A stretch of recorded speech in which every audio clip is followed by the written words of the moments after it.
오늘 본문에서 전도자는 우리의 익숙함과 다른 결론을 말합니다. 바로 17절이죠. 사회의 불의에 대해서 이야기하면서 그래서 이것도 어차피 헛되다 라고 이야기하지 않고 전도자는 무엇이라고 이야기하죠? 하나님께서 심판하실 것이라고 이야기합니다. 심판이라는 단어의 뜻은 살필 심자에 판단할 판자를 씁니다. 그러니까 잘 살펴서 판단하는 것이 심판이죠. 하지만 우리가 심판이란 단어를 받을 때 굉장히 무섭고 두려운 마음이 듭니다. 그것은 우리가 심판을 곡해하고 있기 때문이죠. 왜냐하면 믿는 우리에게, 예수 그리스도를 주로 고백하는 신자에게 심판은 결과가 아니라 과정이기 때문입니다. 이 심판은 결코 우리의 마지막 최종 단계, 내가 왠지 모르게 나의 부끄럽고 불편하고 숨겨놓았던 죄들이 낱낱이 밝혀져서 내가 그 앞에 조롱당할 것 같은 막연한 두려움. 하지만 이것은 우리가 그것을 결과라고 생각하기 때문이죠. 이것은 과정입니다. 우리가 시험을 보는 목적이 무엇이죠? 그동안 공부했던 것을 얼만큼 공부했는지, 내가 학습을 하는데 어떤 것을 더 배워야 하는지 알기 위해서 사실은 시험을 보는 거죠. 좋은 대학을 가기 위해서 시험을 보는 게 아니잖아요. 시험의 목적은요. 그런데 어느덧 사회의 질서는 이 시험이 마치 결과인 것처럼 우리에게 이야기합니다. 너가 시험에서 얼마 맞았어? 너 몇 점인데? 몇 등급인데? 그러면 너 어느 대학 갈 수 있어? 라는 틀로 우리를 자꾸 몰아넣기 때문에 심판과 시험이 주는 두려움이 우리를 잡아당기는 것이죠. 하지만 신자에게 심판은 과정입니다. 그리고 전도자는 이것을 정확하게 오늘 말씀에서 짚고 있죠. 전도자는 오늘 세상에 대해서 이야기합니다. 강자는 억압하고 약자는 억압을 받는 세상. 좀 비관적일까요? 너무 현실적인 한 역사학자가 과연 계급사회가 변화되었는가? 라는 질문을 던진 적이 있어요. 왜냐하면 여전히 거대한 자본은 우리가 살아갈 수 있을 만큼의 돈을 주기 때문입니다. 승진을 하면 승진을 할수록 더 많은 돈을 받는 것 같이 우리는 여기지만 처음 입사했을 때는 혼자 살기 약간 괜찮을 정도의 돈을 받게 되죠. 그러다가 한 등급 올라가게 되면 둘이 살기에 약간 버겁긴 한데 괜찮을 정도로 살짝 올라가요. 그래서 하나님의 은총으로 그 회사에 계속 있게 되면 이제 또 한 직급 올라가죠. 그러면 가족을 돌볼 수 있을 정도의 돈을 받습니다. 절대 그 이상을 더 많이 대다수 회사는 주지 않죠. 계급사회가 과연 무너졌는가는 이러한 사회의 구조 때문에 그가 던진 것이라고 저는 생각해요. 여전히 우리의 삶을 살펴보고 뉴스에 나오는 사회면을 살펴만 봐도 강자가 약자를 억압하는 현상은 너무 많이 일어나고 그 외에도 예기치 못한 사건, 사고들이 굉장히 이 시대 속에서 많이 일어나곤 합니다. 그 누구도 사회면의 기사가 내 삶 중에 일부가 되기를 바라는 사람은 아무도 없죠. 왜 그렇죠? 사회면에 나오는 모든 뉴스는 우리 앞에서 참 어디에 눈을 둬야 될지 모를 정도로 참 힘들고 비참하고 연약한 기사들이기 때문입니다. 무고한 사람들을 희생시키는 테러리즘, 그리고 죄 없는 아이들이 당하는 죽음을 보면서 우리는 생각하게 됩니다. 악에 대해서 말이죠. 악. 우리가 악함이라고 생각할 때 이 단어를 우리가 듣고 느낄 때 제일 먼저 떠오르는 것, 그러니까 저 같은 경우에는 뿔이 달린 사탄이 떠오릅니다. 악이라고 하면요. 그런데 이 악이 과연 무엇인지 오늘 전도자가 말하고 있는 이 악에 대해서 우리가 좀 더 깊이 살펴보기를 원합니다. 악의 최초의 시작은 어디서부터였죠? 맞아요. 에덴 동산에서부터였죠. 제가 들었어요. 마음에서 말하는 걸 제가 들었어요. 담임 목사님 이렇게 들으시더라고요. 자꾸 본인의 생각을. 저도 듣기로 했어요. 악은 아담과 하와가 뱀의 유혹, 그러니까 사단이 뱀을 통해 한 유혹을 통해서 선악과를 먹음으로써 시작되었죠. 그 과일을 먹으면 너의 눈이 밝혀져서 선과 악을 알게 될 것이라고, 너도 하나님과 같이 될 수 있다는 유혹에서부터 시작되었습니다. 이 악은 하나님에 대한 반역으로부터 시작했습니다. 왜 그렇죠? 하나님은 동산 한가운데 있는 이 나무의 열매만은 먹지 말라고 아담과 하와에게 명령하셨죠. 그럼 그것이 무엇이 되죠? 그것은 기준입니다. 하나님의 말씀은 기준이었습니다. 하지만 뱀의 유혹은 이 기준을 넘어뜨렸습니다. 하나님이 말씀하신 금지를 뛰어넘음으로써 하나님이 설정하신, 하나님이 창조하신 인간의 경계를 뛰어넘게 된 것이죠. 그러면 사탄과 하와와 아담은 왜 경계를 뛰어넘었을까요? 그것은 자신보다 높은 존재가 있고 그 높은 존재가 우리에게 말하는 것, 명령하신 것을 따르는 의무가 있다는 것을 깊이 하였기 때문이죠. 그게 싫었기 때문입니다. 그 존재를 충분히 넘어설 수 있다라고 믿었기 때문이죠. 나도 그렇게 될 수 있다. 나도 판단할 수 있어. 나도 선과 악을 분별할 수 있어. 이건 우리에게 굉장히 익숙한 이야기죠. 왜냐하면 우리는 선과 악을 구분하기 때문입니다. 악을 뜻하는 단어, 영어의 evil의 어원이 저도 잘 모르는데 원형 인도 유럽어에서 왔대요. 저도 모르는 소리를 하려니까 좀 버겁긴 한데, 그러니까 원형 인도 유럽어에서 파생된 거래요. 우펠로라는 단어에서 파생된 게 evil인데, 이 우펠로의 뜻은 뭐냐면 경계를 넘어서는 오만함이라는 뜻을 갖고 있답니다. 그러니까 악의 어원은 경계를 넘어서는 오만함이라는 뜻을 갖고 있는 거예요. 근데 이 경계를 넘어선다는 것에 대한 전제가 있죠. 그것은 뭐죠? 경계. 바로 하나님. 하나님이라는 절대적인 존재가 있다는 사실입니다. 절대적인 존재가 있기 때문에 이것을 뛰어넘고 싶은 것이죠. 왜냐하면 욕망은 금지에서부터 시작되기 때문입니다. 우리 다 알잖아요. 엄마가 이거 만지면 안 돼? 하면 그것만 만져야 되죠. 무슨 일이 있어도 그건 만져야 돼요. 엄마가 이거는 먹으면 안 돼? 하면 아무것도 안 먹어도 괜찮아요. 그것만 먹으면 돼요. 왠지 예배 시간에 좀 앞에 앉으세요 라고 말하면 앞만 아니면 돼요. 그죠? 뒷자리가 그대들의 그 서식지 너무 편안하잖아요. 거기 앉을 때 나의 그 공간을 유지하는 것. 근데 이것을 설정하고 판단하는 것은 우리입니다. 그것이 아담적 범죄의 기원이 우리가 갖고 있는 증거이죠. 사실 이에 대한 사단의 전략이 있습니다. 이 경계를 뛰어넘는 것에 대한 사단의 전략은 모든 것을 아무것도 아닌 것으로 만들어 버리는 것입니다. 모든 것은 무엇이죠? 하나님이시죠. 왜 하나님이 모든 것이죠? 하나님이 창조의 존재이기 때문입니다. 하나님은 모든 것을 창조하셨어요. 믿으십니까? 네, 진짜 모든 것을 창조하셨어요. 우리가 바라보는 해와 그리고 내 옆에 있는 죄인된 형상을 갖고 있는 이 지체와 그리고 거울을 보고 깜짝깜짝 놀라는 우리 또한 하나님이 우리를 만드셨죠. 하나님은 모든 것을 있게 하시는 분입니다. 이에 대한 사단의 전략은 뭐죠? Nothing. 아무것도 없는 것. 여기서 우리가 잘 살필 수 있는 것은 이것도 옳고 저것도 옳다라고 말하는 세상의 기준입니다. 이것도 옳고 저것도 옳으면 사실 아무것도 옳은 게 없다는 것이죠. 틀린 게 있어야 옳은 것이 있습니다. 옳은 것이 있다는 것은 틀렸다는 사실을 전제하는 거죠. 반대로 옳은 것이 있는 것을 외면하는 것은 틀린 것이죠. 하지만 사단은 교묘하게 아무것도 아닌 곳으로 우리를 끌어당깁니다. 진정으로 그것이 의미가 있어? 그게 진짜 중요해? 그거 그렇게 진짜 의미가 있는 거야? 라고 우리에게 도전을 하죠. 그렇기 때문에 악은 언제나 파괴와 관련이 있습니다.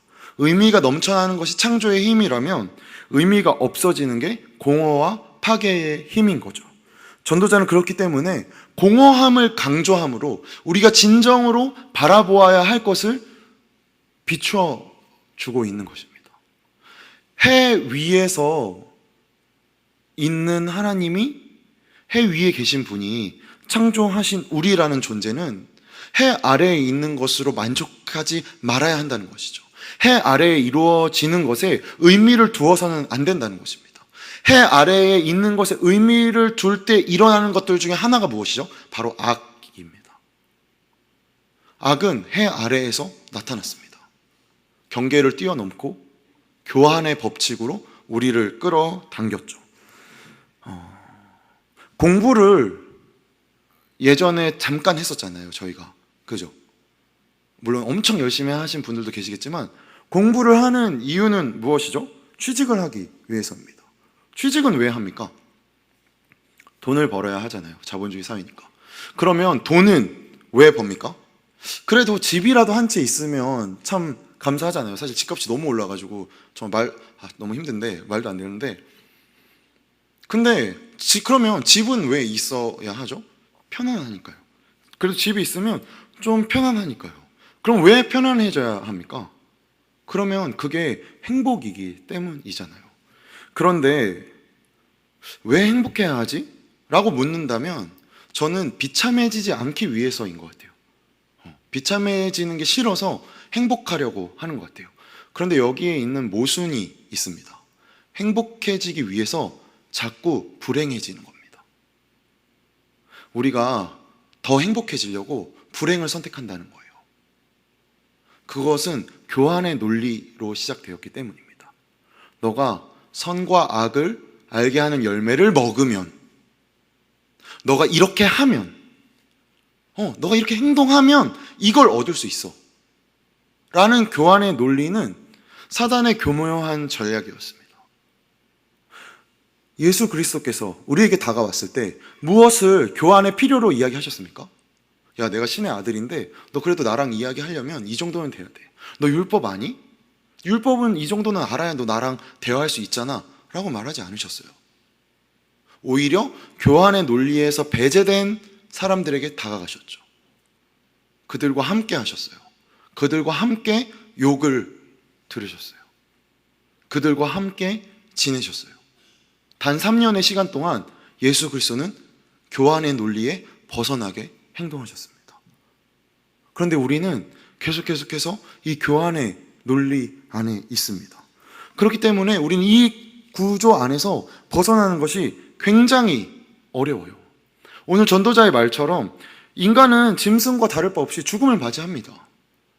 여기 있는 모두는 죽습니다. 예수향람교회도 언젠가는 무너질 거예요. 다 없어지고 말 것입니다. 왜 그렇죠? 해 아래에 있기 때문입니다. 그리고 이것이 지음받은 존재, 인간의 조건입니다. 흙으로부터 나와서 흙으로 돌아갑니다. 그래서 전도자가 말하듯 그렇기 때문에 우리는 순간에 주어진 것에 기뻐해야 하죠. 근데 순간에 주어진 것에 기뻐할 수 없습니다. 교환의 논리는 행복을 위해 계속해서 불행을 선택하게 하기 때문입니다. 그래서 내가 좀 더. 그런데 그것이 진짜 올바른 것인가? 라고 전도자는 돌려 우리에게 묻고 있는 것이죠. 억압당하는 구조와 악이 횡행하는 사회 속에서 우리가 희망을 가질 수 있는 이유는 무엇이죠? 우리는 해 위에 있는 가치를 보는 자들이기 때문입니다. 다른 어떤 것이 아닙니다. 우리는 해 위에 있는 진정한 의미를 아는 자들이기 때문입니다. 그래서 우리는 이 안에서 주어지는 하루하루를 기쁨으로 살아가야 하는 것이죠. 그런데 세상은 계속해서 빵으로 살라고 우리에게 말을 합니다. 빵으로만 사는 것처럼 믿게 함으로써 삶 전체가 생산, 개선, 분배 되는 원칙 속에 있는 것처럼 이야기하죠. 그런데 빵으로만 살려고 할 때 우리에게는 끔찍한 일이 일어납니다. 내 이웃과 나는 빵을 쟁취하기 위한 경쟁 상대가 되죠. 사실 우리가 너무 여유로운 삶을 살고 있어서 그리고 이 여유로운 삶이 굉장히 교묘하게 우리 가운데 침투해 들어 있어서 그렇지, 우리가 먹는 맥도날드의 햄버거, 이 햄버거가 가지고 있는 의미가 얼마나 많습니까? 일단 첫 번째 패티부터 볼까요? 패티는 어떻게 생산되죠? 소 혹은 돼지. 그럼 소와 돼지는 어디에서 나옵니까? 대부분 저소득 국가에서 혹은 좀 주로 목축을 많이 하는 데서 이제 가지고 오겠죠. 이것을 가지고 올 때 자본의 논리가 들어가게 됩니다. 맥도날드 하나에도 그 재료들, 그 빵들 하나에도 자본의 논리가 들어가요. 그리고 그 맥도날드를 파는 뭐라 그래야 되죠? 그 크루들인가요? 그러니까 맥도날드 점원분들, 그분들이 받는 시급은 공정한가? 그 노동은 공정한가? 그리고 우리가 그것을 베어 먹을 때 우리는 과연 우리가 정당한 돈을 지불하고 먹는 것인가? 그 안에 속해져 있는 거대 자본의 논리에 기여하고 있는 것은 아닌가라는 생각을 저는 해요. 근데 맥도날드 사 먹어요. 죄인이라 가지고. 근데 우리가 모든 것이 그렇잖아요. 이 옷도 마찬가지고. 심지어 우리가 사는 이 아이폰, 저 진짜 자본주의의 노예예요, 여러분. 벗어날 수가 없어요. 모든 것이 그렇잖아요. 그런데 이렇게 살아가는 세상 속에서 우리는 무엇을 기준으로 살아가야 하냐는 거죠. 억압되는 세상 속에서 이런 거대한 질서에 있으니까 나는 참 무기력하게 느껴지고 내가 어떻게 해야 되지? 하는 사회 속에서 우리는 어떻게 해야 하냐는 것이죠. 그러려면 우리 삶에서 이루어지고 있는 일을 냉철하게 판단해야 합니다. 빵만으로 살라고 이야기하는 세상이 왜 빵만으로 살라고 이야기하는지. 왜냐하면 그 빵만으로 살 때 우리는 철저하게 교환의 굴레 속에서 사회를 이루어가는 구성원으로서 공장의 부품처럼, 너무 비관적으로 말하는 것 같기도 한데 근데 진짜 그런 것 같아요. 그렇게 자꾸 여기게 만드는 거죠. 그래서 자본주의적 가치가 없으면 마치 무의미한 것처럼 느껴지게 만드는, 아직 이거 많이 공감이 안 되시는 것 같은데 여러분 모두 곧 결혼 준비를 하길 바래요. 진짜 진심으로 바래요. 그래서 결혼 준비를 하면서 집을 한번 마련하는 것에 대해서 강력하게 도전하기를. 그러면 내가 얼마나 자본주의 사회에서 먼지와 같은 존재인지 확 깨달을 수 있어요. 아니 내가 뭘 그렇게 잘못하고 산 거지? 라는 생각을 너무 진심이 담겼죠. 느껴져요. 그런데 그럴 때 속게 되는 거죠. 내가 바라보고 있는 가치가 이게 아닌데 느껴지는 거예요. 근데 우리가 사실 이러한 게 얼마나 많이 우리의 삶을 기웃거립니까? 우리가 그리고 그 장소를 얼마나 많이 기웃거려요. 해 아래의 것인데요. 빵으로 경쟁할 때 기준은 내 자신입니다. 왜냐하면 내가 그 빵을 먹어야 배부르기 때문이죠. 이 빵을 가지는 데만 내 관심이 있어요. 근데 그 기준은 누가 정하죠? 나잖아요. 빵을 얼만큼 먹을지, 어느 정도로 가져야 할지, 얼만큼 있어야 내가 괜찮은지 누가 판단합니까? 나입니다. 이것이 얼마나 무서운 결과를 초래합니까? 어떻게 내가 기준이 되죠? 이것은 옳고 저것은 틀리다 라고 말하는 게 어떻게 내가 될 수 있습니까? 사실 솔직하게 스스로를 들여다보세요. 얼마나 이기적인가요? 얼마나 속이 좁습니까?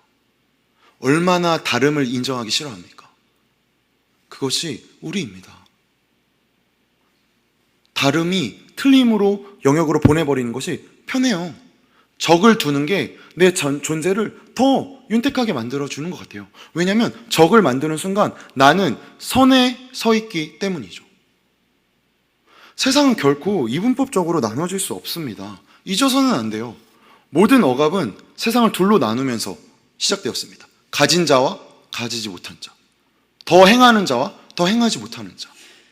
그것을 누가 정했죠? 내가 정했죠. 내 기준에서 정했습니다. 이럴 때 우리는 참 안타까워요. 사실 아직도 해결되지 않고 있는 세월호 사건이라던가, 이제 그래도 원만하진 않았죠. 그래도 해결된 쌍용 자동차 노조 파업이나, 이거 전혀 우리와 상관없는 일인가요?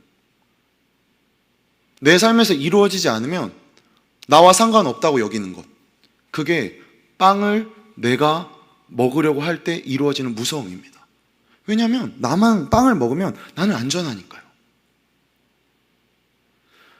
점점 세상과 내가 살아가는 공동체로서의 세상을 바라보는 게 아니라 나와 저들로 바라보게 만듭니다.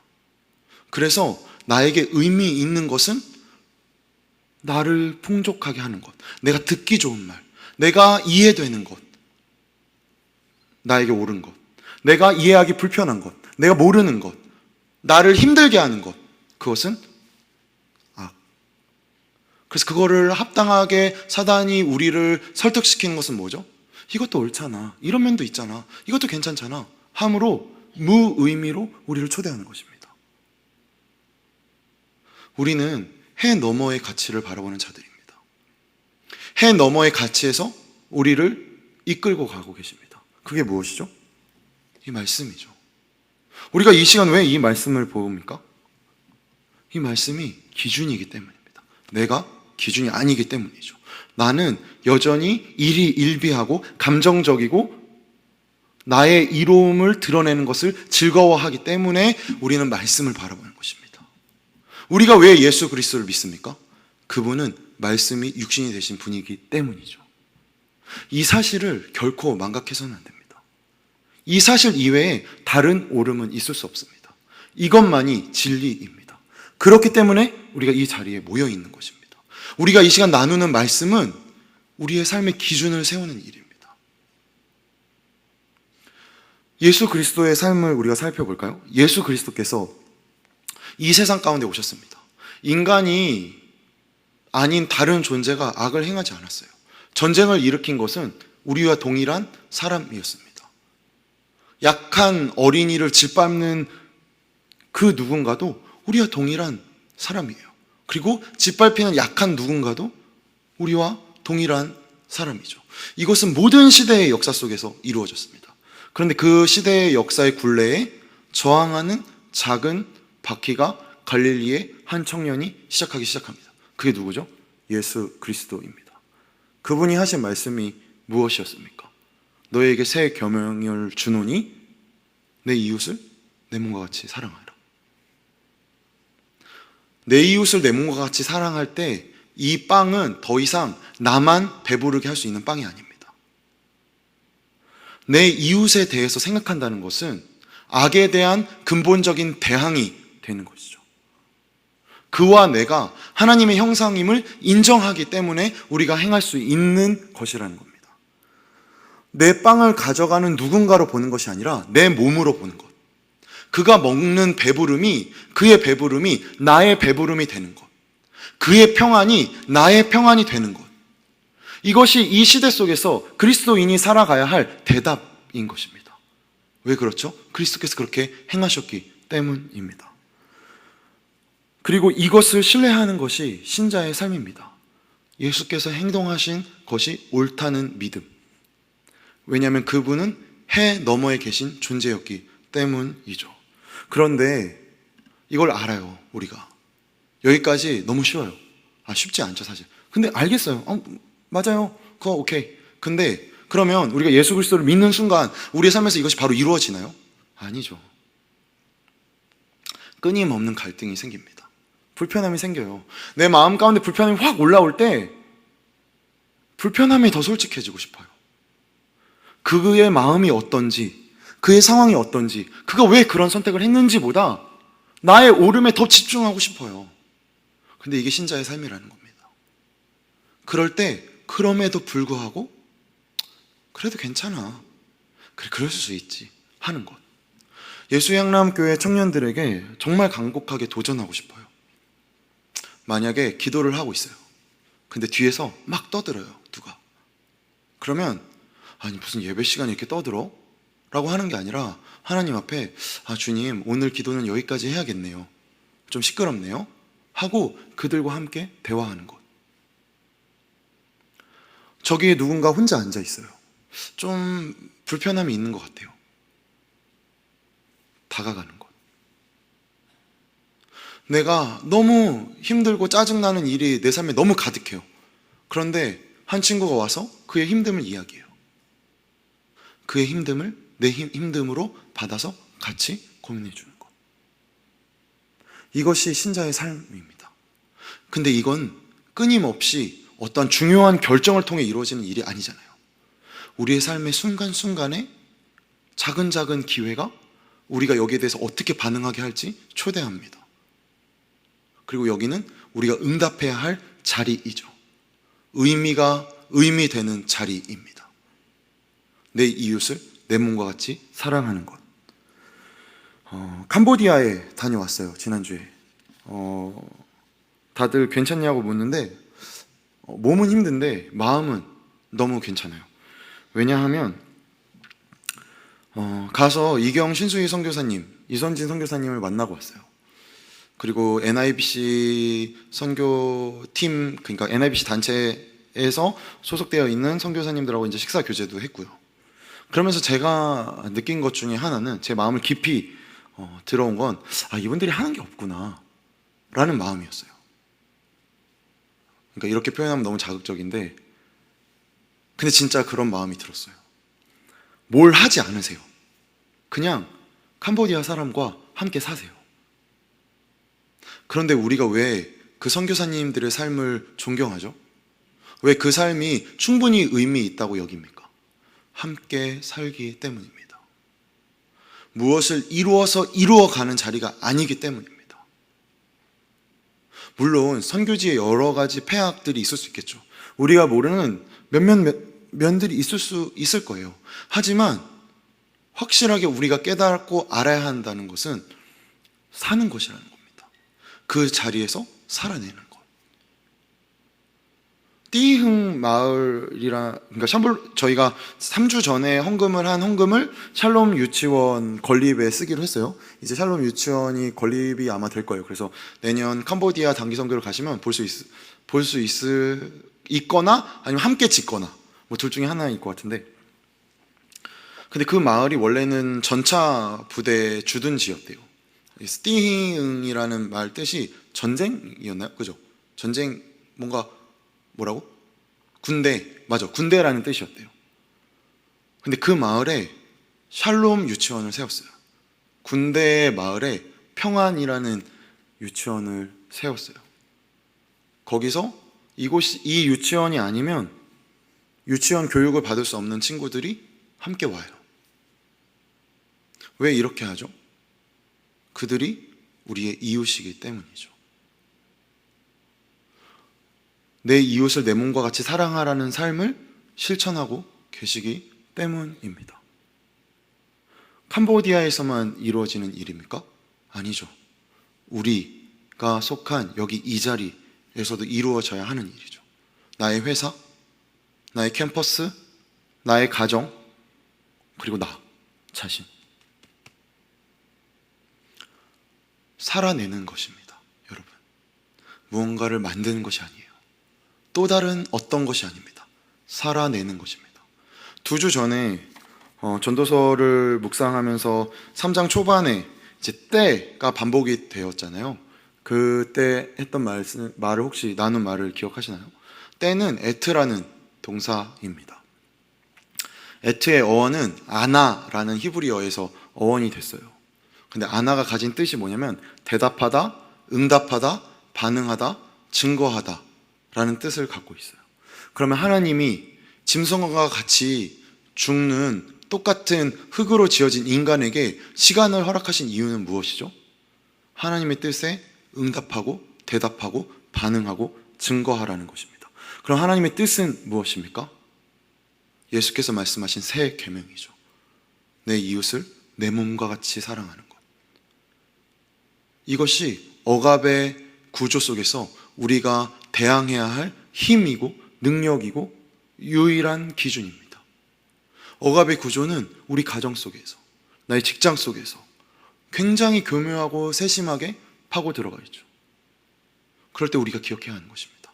나의 옳음으로 그것을 판단하는 것이 아니라 말씀으로 그것을 판단하는 것이죠. 내 이웃을 내 몸과 같이 사랑하고 있는가? 그와 나는 내 이웃인가? 직장 상사는 나의 이웃인가? 나의 부모님은 나의 이웃인가? 내가 너무 불편해하는 그는 나의 이웃인가? 고민해야 하는 것입니다. 그리고 억압의 힘에 더 강력한 힘으로 대응하는 것이 아니라 복음으로 올바로 살아내므로 그를 부끄럽게 만드는 것이죠. 이것이 우리가 살아가는 이유이고 목적이고 방향이고 기준입니다. 넘어집니다. 실패해요. 더 큰 어려움이 우리 삶에 있을 겁니다. 우리가 이제 기껏해야 몇십억 년의 인류의 시간 속에서 고작 20, 30년 살고 있잖아요. 고작 20, 30년 살았는데 뭐 다 알아요. 다 그냥 내가 보기에 이게 옳고 이게 틀렸어요. 저도 그게 너무 능숙한데 너무 웃기지 않아요? 100년도 못 사는 내가 그게 옳고 틀리다고 너무 쉽게 이야기해요. 그리고 쉽게 이야기하고 부끄러워지죠. 왜냐하면 그렇게 나타난 사건 속에 있는 이면을 몰랐으니까요. 근데 그때마다 우리는 다시 일어서게 됩니다. 왜냐하면 신자의 넘어짐은 넘어져도 가판위이기 때문이죠. 다시 일어서는 겁니다. 다시 나아가는 겁니다. 주님께서 인도하시는 방향으로 가는 것이죠. 항성은 빛을 내는 존재를 항성이라고 한대요. 태양이 항성이죠. 근데 지구나 달은 행성에 속합니다. 행성은 빛을 받아서 반사하는 존재래요.